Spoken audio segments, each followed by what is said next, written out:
Hey y'all, in today's video I'm going to be showing you how to turn this into this. So let's get started. Hey y'all, it's Tara.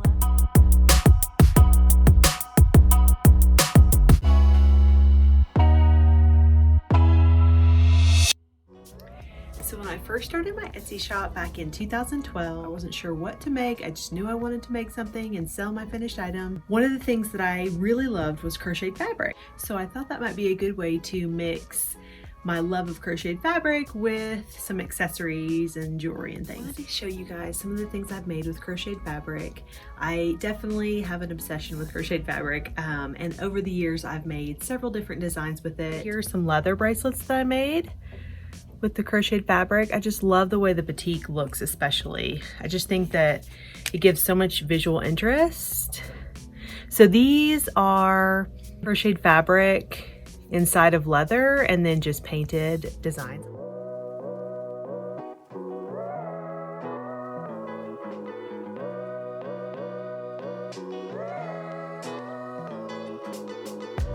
This is a full crocheted cuff with beads. These are some of the first designs that I ever made with them.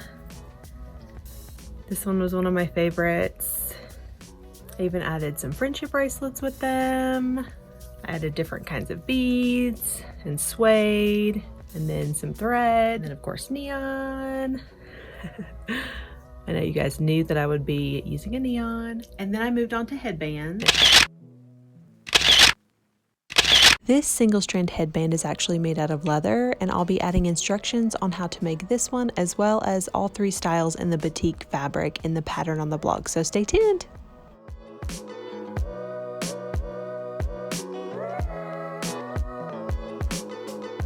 Those are some of the designs I've made over the years. They're really fun. So I have plans in the future to make a garment out of it. I just haven't done that yet, so I'm excited for that. I also recently made this pot holder for a friend. I did a pattern test for a friend, but that is the herringbone single crochet, which is so cool. But this is the Heart of Home pot holder pattern by All Things I Heart. I will link that now below if you want to get the pattern for that. This fabric works so well for a pot holder because it gives a nice sturdy texture and it looks so pretty too. One thing that I especially loved was just how batik fabrics in particular, when you rip them into strips and then crocheted them, they took on a different form and it looked really cool, and I just loved the texture. I love the texture of the raw edge when you rip it.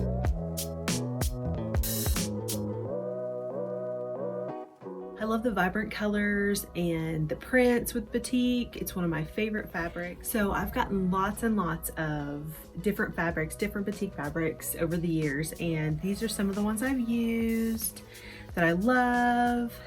And even though I don't make headbands anymore, I really want to use them for something fun. But I'm going to show you how to turn this fabric into strips that you can crochet or knit.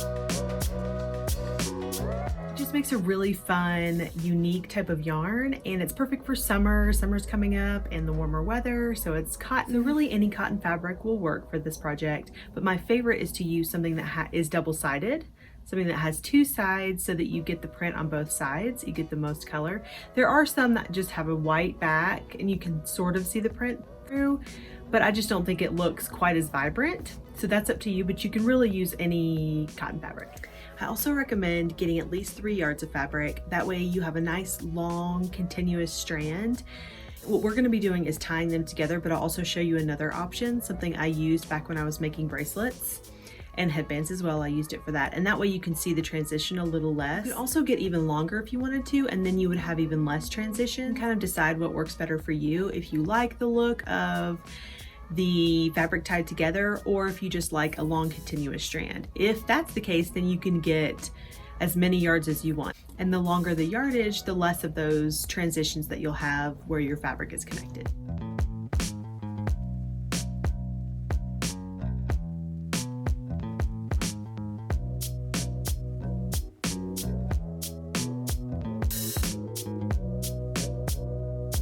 So you can decide whether you want to tie these strips together or if you're going to want to use the needle and thread. Now this definitely takes a little bit longer, but it also gives you a more finished look. So you can kind of decide that ahead of time.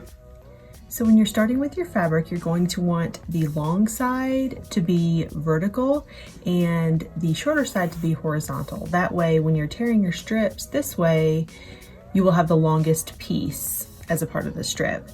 So you can cut your strips as large as you want or as small as you want. You want a really fast project and you want a really thick yarn, then you will cut bigger strips. And then if you want something a little more delicate, then you will cut smaller strips. I usually cut them about 1/2 inch apart. That way it's just a good medium size. That is what all my bracelets are made out of and my headbands. So you can just kind of decide how thick you would like your strips to be. So you start out, you will line up your ruler against the horizontal edge of your fabric. You'll take your scissors and you just cut not even very far, probably about 1/2 inch deep. You measure your 1/2 inch here. So you'll cut each 1/2 inch along the side.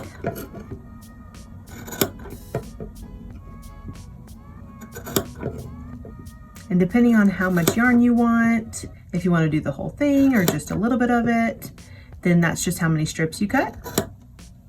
So I'll just stop there.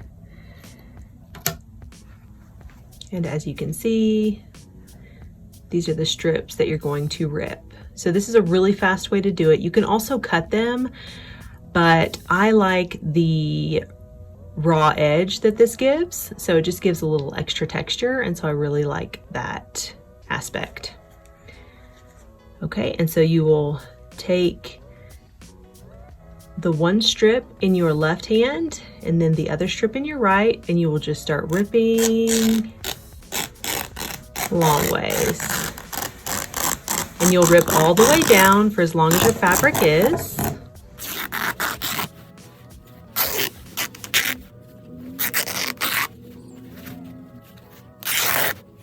And you'll rip all the way to the bottom. And that will give you your fabric strip. So now this first one was on the selvage edge. So you will only have one edge that is raw. So you can decide whether you want to use that or not. So see, you have this nice raw edge right here. And then you also have this nice clean edge. Okay, so now we can rip the next one, and you can just go all the way down for as many strips as you would like. So this next one is going to have 2 raw edges because we just ripped that one. So you're just going to continue to rip all the way down. So see, it's just so easy. It is super, super easy. And some fabrics do rip a little bit easier than others. So you'll just have to see, but cotton usually works really well.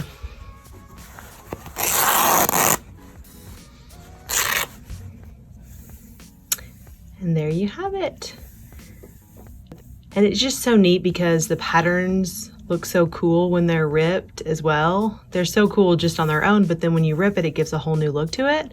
It makes a really unique and fun yarn. Now, as you go, you may have to just take some of this thread, this extra thread, and just kind of wrap it around your hand so that it doesn't get all tangled up. And then I usually like to either wrap it around my neck, each strip, or roll it into a ball. That way it doesn't get too tangled, as it already kind of looks tangled. Another thing that I recommend is possibly wearing a mask.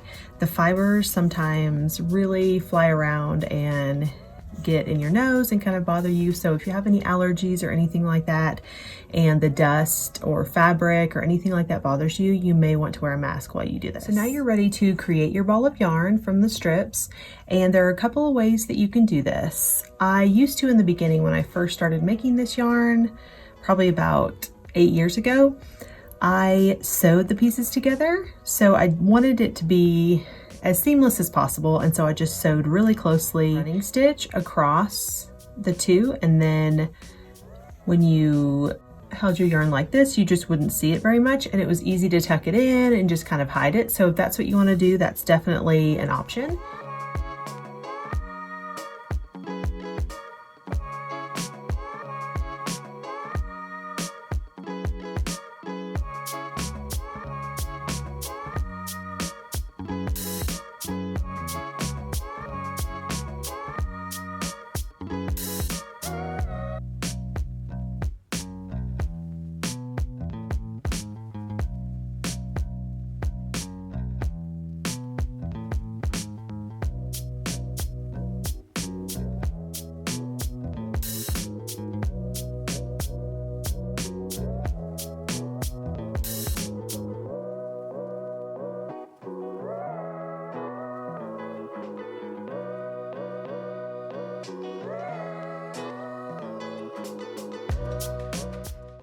Here is one of the cuffs that I use this technique on, and as you can see, you can't really tell where the transitions are in the fabric strips.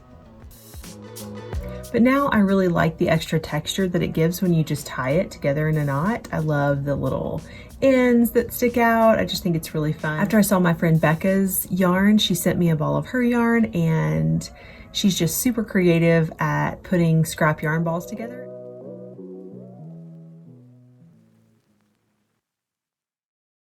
And after I saw that, I just really started to like the ends that you could see. I thought it just gave a little extra something fun. Here's one that I've already made, and here is where we've connected them.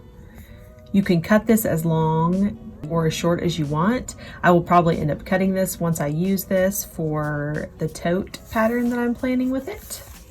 But just to make it easy on yourself, you can just to make a long tail. I mean, you don't want to use up too much of your yarn, but just to make the knot easy for you to tie. So it's just super simple. You hold the two ends together and tie a knot in the end.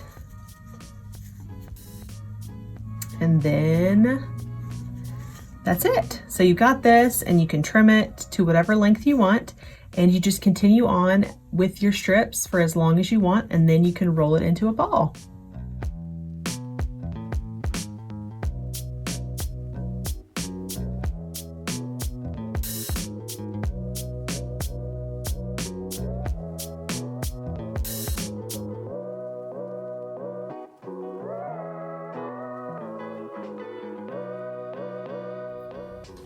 Another fun thing you can do is combine two different color fabrics. It gives you a really cool pattern to your project. So this one I used this green and then this coral color, and it gave just a really cool design when it was combined. But you can just do the same thing as you would do if it was the same strips. You just combine them and then crochet or knit as you normally would. And it will just add another dimension to your work.